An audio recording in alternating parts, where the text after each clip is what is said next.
separate module, but everything else is unchanged. So of course it has an impact on the input and output because you have to interpolate the forcing on the triangles and all that stuff. But I'm talking about that. So what it changes in practice, and the mesh generation, how to optimize the mesh, we'll do that just after this. So the basic theory and the numeric principles for the numerical schemes, I talked a bit about it yesterday, and that's well detailed in the thesis of Aaron Roland. And it is mostly based on work from the INRIA group in Bordeaux, who developed these schemes for unstructured grids. And so this paper is not impressive work. It was published last year. So we had some kind of a review of shallow water coastal applications with wave models with Aaron. And there's a few other specific papers. One about coastal reflections, that was KGR a couple of years ago. And there's other papers with just applications of these triangle meshes. That started in 2009. There's a few other ones with wave current interactions. And you should be able to find that on that web page, which is just our project web page. If you just Google for Iowaga like this, you should be able to find that on the web. And of course, these triangle meshes are used for the projection mesh system. So if you actually want to see the forecast for here for today or tomorrow, you can just go there. So the basic idea of using triangles,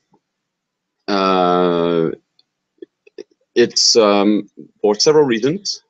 First of all, because you may want to have a very high resolution in some parts of the grid. Okay, like imagine you want to model the Chesapeake Bay here on the left, which is this estuary with many rivers coming in, and you have all these fractal-shaped coastline. So if you want to resolve that, and you make uniform grid resolution, you're going to have a lot of nodes, and then the CPU time can be a problem, especially if you're using very expensive parameterizations. And here I'm thinking particularly about the exact nonlinear interactions. If you activate the NL2 switch instead of the NL1, and so NL2 is for the exact computation. And as I told you yesterday, the cost is about 100 times that of the DIA. And so if you have for each node a 100 increase in the CPU time, you really want to have as little nodes as you can. And one extreme is this mesh here, all the dots. So it's covering the shelf of the North Carolina on the US coastline, and this mesh only has 900 nodes. So imagine 900 is only 30 by 30 points. So if you put them all regularly, you cannot resolve the gradients near the shoreline, but with a varying resolution, it's easy to do. One interesting thing also with triangles, it makes it easier to define the shoreline orientation. And so if you have things like shoreline reflection, which is a function of the shoreline direction, then it is another reason why triangles may be interesting. Of course, there's other ways to, except for the shoreline orientation, there's other ways to deal with that. You can use nesting, and we did some of that yesterday with multigrid. You can use curvilinear grid, which offers some flexibility, but that can be limited. There's another option in WaveWatch, which is called SMTs, with like quite free structure. So some square cells can be cut in small pieces, and these small pieces can be cut again. This was developed by the UK Met Office, so they use these for their operational forecasts. Other people are using hexagons, so there's many different ways to do that. In practice, it's all a matter of taste and at some point CPU time also. And yeah, I didn't try all this stuff, so I just stuck with triangles. And because this is just a simplest grid element you can imagine. So the way the mesh looks like is something like that. So each node here in red is like the node we had with a regular grid, because this is where the spectrum will be evaluated. And so this node has some neighbors. It has neighbor nodes, okay? And this node is also part of triangles. So triangles is, of course, a connection of 3 nodes. And for each node, there is this median dwell cell, which is defined by essentially you take the node, then you take the midpoint of each of the segments, and then you join the midpoint to the center, the weight center of the triangle, the barycenter, I call it in French. I'm not sure the same word in English, but you join that, and that gives you the control volume around the node. This is how we estimate the fluxes coming in and out towards the node, and we update the source term. We update the spectrum based on the fluxes going inside of this control volume. So that's the way it works. And of course, some of the nodes are on the shoreline or on the boundary. And the way we do in general is that we make these shoreline nodes part of the grid. The waves are computed at the shoreline. So they need to have some depth, which is not 0. Of course, if you're looking at flooding problems, you probably also want to have the mesh going over the island. In that case, the wetting and drying will take care of where the shoreline is. At each time step, the shoreline will move, and the land sea mask will be updated. So the only thing you need to do for the triangle meshes is to specify the position of all the nodes and the composition of the elements. So the obvious elements you have to define are the triangles. You have to tell WaveWatch each triangle which are the nodes which are part of this triangle. This is standard thing with this kind of mesh. One thing which is a bit special in order to help with treating the open boundary conditions, you also need to specify the possible outside boundary points, the points at which this boundary spectra would be given or can be given. And typically this will be the entire edge of the domain except for the shoreline, so it's just the wet part of the edge of the domain. And these, so we use the DMesh format. So this is DMesh is a meshing program. We actually won't be using DMesh. We just use the same format for some historical reasons. If you have some other mesh in some other formats, we can easily convert that to DMesh. So we had previously people working with AdCirc, and so we had some AdCirc grid converted to DMesh. I think I have a program somewhere to do that, so just let me know. And yes, so in that format, we have these points, which are special type of elements, type 15, and these will contain the number of the node, which is on the boundary. From that input information, there's nothing else in the DMesh file. So for example, we didn't store in that file the connectivity of the grid, so all the neighbor information. So that neighbor information is recomputed when you run WW3 grid. So this is why if you have a big mesh or running WW3 grid can take a bit of time, a few minutes if you have more than 1,000 nodes, 100,000 nodes.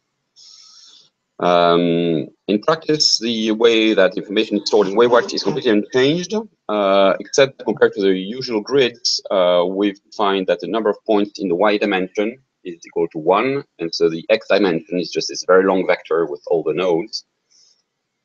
And this is, as a result, this is also the way that the output would be post-processed with the W3 outdef or the W3 OUNS. So if you actually look at the netdf files coming out of the constructor meshes, you will see that they're stored with its dimensions, number of nodes.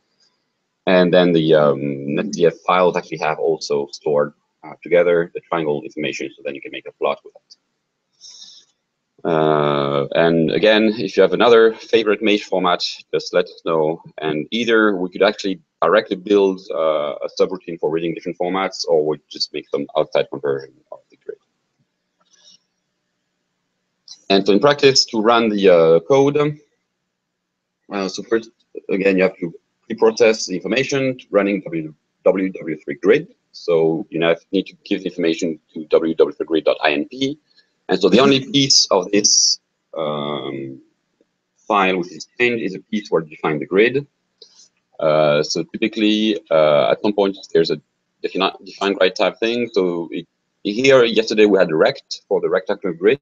So now it's called ULS for unstructured, which is not a very nice name because there is actually a structure, so triangles, not squares. But so here it's called unstructured. T here stands for latitudes and longitudes. So if you have a grid in X and Y, you can put unst and then F false, so it's going to be X and Y. And this is for the periodic boundary conditions for if you had a global grid. So here we don't do the same kind of thing. So actually we could probably run a global grid with you just have to have triangles going across the anti-meridian. So I didn't try that, but normally it should be working. And so then you have this line, which is a usual line with the maximum elevation for the water, the cutoff depth, what is that again? The unit number for the file, okay, 20. The scale factor for the depth. So here it means that my depths are positive down, so I need to put them back to positive up for WaveWatch. Yes, I'm not sure this format is actually used, and then the name of my mesh. And that's it. In this case, there's only this line. You don't have the other lines for the obstructions, the line for the mask, and everything else. So the mask will actually be recomputed from your mesh based on this cutoff value. And yes, you don't need to change the switches. So this is why you can actually have the multi-grid running with different type of meshes, because it's all part of the same code. And so you have the advection schemes for the triangles, which would be called for the triangle mesh, and the other schemes for the other mesh, the other grids. Yeah, so in practice, it used to be a bit difficult. I think we improved it, how to define the input boundary points. And so you can do it the old WaveWatch way by just listing the points in the grid.inp. You can specify the list of the input points. We actually didn't do that yesterday because yesterday we worked through the mask file. And so what we have done here is to have something to automate that a bit. It doesn't work all the time, so you may still go, for some cases, you may want to go the old way of listing the points that need a boundary. But if you have a simple grid, this may work. So there's yeah, okay, this is an old slide. So now it's not UG anymore, it's UNST. So this thing here is not the right name list. It's changed, I think. It's not a UG name list anymore. Okay, it's very small here. So this, you got a UG here. Just like that. All right. And in that, with these nameless parameters, so this nameless statement go before the grid definition. It's all the nameless stuff which is inside of grid.inp. You can, and that's the default value, that it will automatically detect the offshore boundary points. And the this is based on the depth criterion. And so here, basically, it will say that everything which is deeper than 20 meters is going to be open boundary conditions, and everything else is just going to be land. So depending where you work in the North Sea, in the German Bight, where it's maybe very shallow, this depth may be too big. So you may want to change that to something else to make sure that it detects the offshore boundary points. And yes, this depth is negative because the WaveWatch convention is that elevation is positive up. So when it's down in the water, it's negative. Yes, it's not UG. Yes, it was replaced by UNST some time ago. All right, the yeah, and then I had some question already about that, about the time steps, because you know, for explicit schemes, we need to have a small enough time step that the thing doesn't blow up. And of course, when you have triangles, they're all different, and so how you estimate the default condition is not so simple. And so here you actually have two options. So one of them is to use explicit advection schemes. All right, and if you do that, the actual time step that is used by the model is not the time step, the second time step that you define in grid. It will actually be automatically updated during the runtime for each spectral component. And in the code, this is a parameter called btx, which is the explicit time step. And that will change with water level, with the currents and everything. So the result of this automatic adjustment of the time step for the explicit schemes is that if you have only one small tiny triangle or one very flat triangle, you can end up with a very small time step. And for example, you wanted to have a time step of 120 seconds, and some triangles needs to have a 0.1 second time step. Well, as a result, there will be more than 1,000 sub time steps to integrate the full time step, and this may be the reason why your run is very, very slow.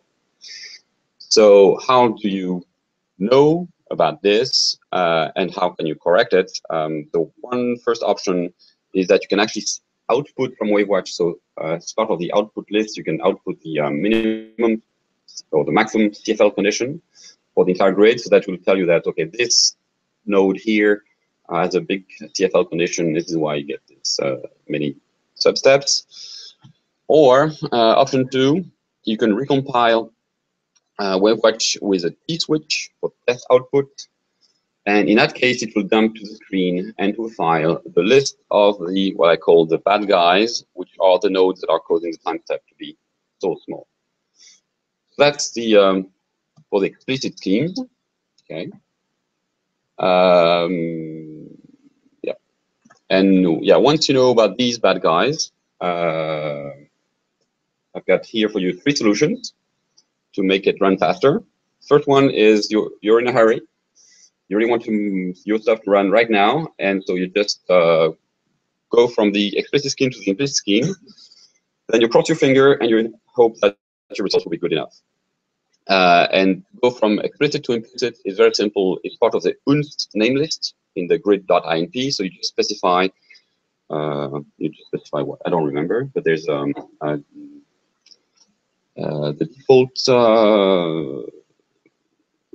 is xfsn equal true, and so you have to set xfsn equal false and then impfsn equal true, and this is written in the manual. So this is one name list parameter to change from one advection scheme to another. Okay, so that's the option 1. So far, I've been lucky that I've never been in that situation.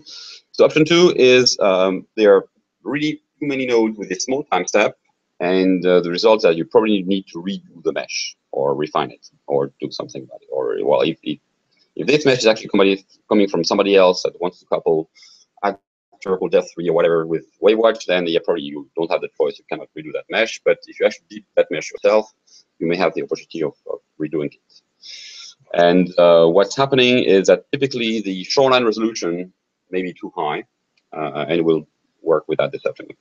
Or possibly you just wanted a small piece of the shoreline and you did the entire world, so you can just cut a small piece of the world to do a smaller domain. If there's only a few nodes, let's say a couple hundred that are problematic, then you can probably afford to, say you can afford a 15-second time step, but you have 200 nodes between 3 and 15 seconds. Then what can be done is to clean up the mesh by just moving or removing a few nodes. And this is what Florent Liard in Toulouse calls applying a mesh doctor. And we actually have our own mesh doctor that we'll be using this afternoon, which is based on our on my IDL software. So if somebody wants to develop a Python or MATLAB version of that, feel free to take the code and adapt it. And the reason and why it works is basically that the advection equation for the wave action is something like that. So the rate of change of the action is a divergence of the flux of action. So this is the velocity is typically the group speed plus the current in direction x times the action, and so it's ddx of this plus dy of that, divergence of these two components.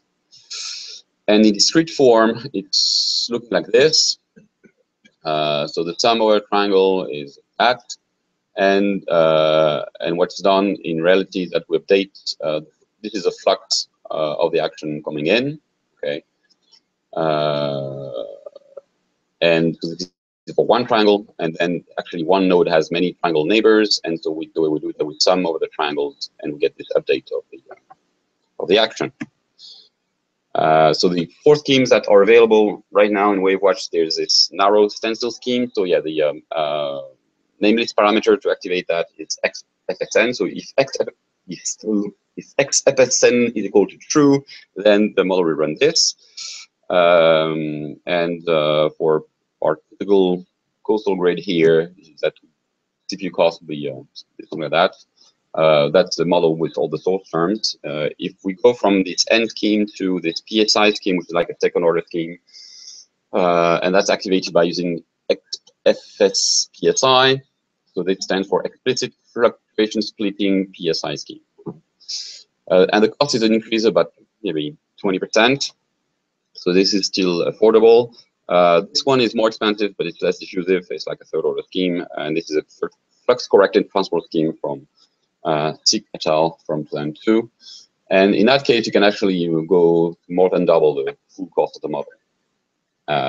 And the other choice is the same scheme as this N scheme, but in implicit versions is activated by setting imp fs imp to true.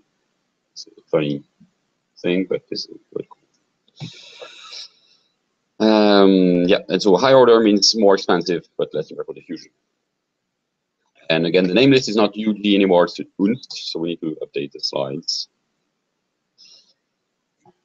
And so this is an example of triangle mesh. The green thing here is an island, and you have waves coming from the left going to the right, and you expect to have a perfect shadow behind the island. And you see if, of course, there's some numerical diffusion, so the shadow is not perfect. This is the N scheme, the PSI scheme, and the FCT scheme. This is a funny test with laser shooting across the Mediterranean. So there's a boundary here with some waves going to the east, and you can see the shadow behind the island of Crete, and the three different themes. Now, one thing which I didn't talk too much about this week is the infamous garden sprinkler effect due to this numerical diffusion, numerical discretization. And we have some correction for this garden sprinkler effect to smooth the solution for the regular grids. Right now, we do not have a garden sprinkler correction for the structured grid, which means that if you apply these schemes with very deep water where the waves go straight, you will start to see behind the island some really straight, nice rays in the direction of the discretization. And that happens, for example, for the West Indies, or I'm sure it's going to be the same some places like that. It's not the problem in shallow water because waves turn with refraction, so that tends to blur everything away. But yes, the FCT scheme with deep water can give you a very nice garden sprinkler effect. So we'll hopefully Aaron will be working with colleagues in INRIA in Bordeaux to find some correction for that in the scheme and introduce the garden sprinkler correction inside of the scheme. But right now we don't have it. And this is some first test that was done by Romain Canquet for his master's thesis in 2008. We're testing the schemes in Southern California Bight compared to some GUI data from CDIP. And so here you have some real world results with realistic waves. See the Los Angeles is around here, and the two buoys there, and you can see that the shadows behind the islands is a bit different for the two schemes. And from the comparison we did with the observations, it turned out that the N scheme was actually giving more accurate results, possibly because there was some real diffraction, which is mimicked somehow by the numerical diffusion. These are some other examples from just across here. So we are right there. This buoy is outside of the bay, and we have these interesting cases with the wave height going up and down with the tide, up and down like this. And if we don't have any current in the model, you get the red curve. You completely miss the changes of the wave heights. But with the current, especially this is due to current gradients around the big island there, the refraction of the waves seems to be doing a good job with the wave height. The mean direction is not as good, but yeah, that's what we do. And yeah, there was one thing that happened 2 years ago is that there used to be, I talked to you, there's a limiter on the refraction. So if the refraction time step is too big, WaveWatch will not do the full refraction. So please always check if you change the refraction time step that you get the same results. But it used to be that the refraction limiter only applied to the depth-induced refraction. And in shallow water with strong currents, that was making the model to blow up. And so now the refraction filter applies to the total refraction, which is the current, the depth, and the grade circle change. Some other examples in the English channel, some stuff we did for Hawaii. So this, yeah, just a few words about the treatment of the coastal reflection. This is typically what the mesh looks like for a regular grid. And so some points are inland, some other points are at sea. So here, the 0 is the point you're looking at, and the neighbors are numbered clockwise, counterclockwise, sorry, from 0 to 8. And so depending on how the neighbors are land or sea for one point, the angle of the shoreline for the reflection is estimated like that. So if it's like 0 and the straight line, so it's easy. The shoreline is north-south, and here you have an angle, and then you can imagine that you can have the same solution but with the land to the north. And also the reflection, the way the reflection is done depends on the smoothness of the shoreline. So either it's a fairly straight coast, or you can have some corner on the coast, or you can have a sharp corner on the coast, and the reflection is more or less diffuse in direction. Of course, it's very hard to properly discretize the shoreline with the regular grid. So it's something easier to do with triangles, and that's the way it's done. So the difference between these two types of grids is with the regular grid, the shoreline, the reflection. In both cases, the reflection is done through the source term. So we have S-ref source term, which is called by W3 RCE. In one case, the source term is defined from the fluxes coming in and out of the coast, and the other case it's really defined from the spectrum at the node. So it is a slightly different treatment of the boundary recognition, and that's detailed in the paper. And to give you an example for this Hawaii grid, so there's, there's a buoy just north of Oahu, the island where we have this island here, and this buoy is in 200-meter depth at Waimea. And so here the model runs with and without reflection. So the observations are in blue. The model with 10% reflection is in red. No reflection is dashed line. And there's also a reflection parameterization based on the slope of the shoreline. And here it's using 22% slope. And you can see that on wave heights, the three curves here, red, dashed, and green, are almost the same. So the wave heights for this 2 years of 2 months of data is almost unchanged. The mean direction is also not very different, but directional spreading is very sensitive to the shoreline reflection.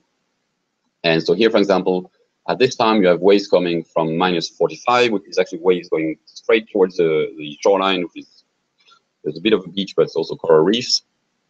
And so here, when the waves go straight across, you see that there's a big difference with no reflection and some reflection. And the advantage of using a reflection with the function of beach slope and wave period and wave height is that you can see also that the reflection coefficient is actually much bigger when you have small waves compared to big waves. So there's another case here when the waves are bigger and the direction is, almost perpendicular, not quite. And you can see here that between the slope parameterization and just a constant reflection, you have some difference in the directional spreading. So this was validated like that, and also with using seismic noise data. And so we do have a tutorial. I'm not sure we'll be using that this afternoon with this Hawaii mesh. In practice, it is nested into our multi-grid system. And we have a global grid, and we have this North Pacific grid. So the North Pacific grid is done like we did yesterday. We just define a polygon and cut out some of the grid. So here I kept all the shoreline from Alaska to Peru, around Hawaii and around the Tuamotus. and my mesh here will be inside of that. And we can use, or we may be using Altimeter data to validate this. And as you can see, you have some Altimeter tracks going across. Why is it just one day? Of course, there's many more tracks. And this is some examples of the Hawaiian Islands, the Altimeter track going across it, and you can see the model in red and the observations in black for this particular case. This is one track. I think it's probably this one here, and these are some other tracks that we played with that. All right, so that's all about it. The numerical schemes, yeah, they're very robust. We've been using them for 6 years now. There used to be some pretty bad bugs until 3 years ago. I think now it's all taken care of. The last funny bug we had is that the refraction term had a cosine of latitude in it, which was not correct. So that was correct 2 years ago. So now it should be all nice and clean. We did quite a few validation studies, and we have actually more than 3 years now. We have this 20-year Handcast part of Présimer and the Omer project. Yeah, that's what I have here. And you can choose from these 4 different schemes. As I said, I prefer the N scheme because it's cheap and seems to be more accurate for what you looked at. In general, Aaron Roland, I think, is using the PSI scheme. It's not so costly and has less diffusion. And again, you know, if you have a grid which causes some problem and really doesn't run well with explicit schemes because of time steps, you can always run the implicit scheme. And that's it. So the next step is to work now on how we actually generate the mesh. So I'll jump to that. You really want to stop it? Okay. Any questions on the mesh and triangles? Yes.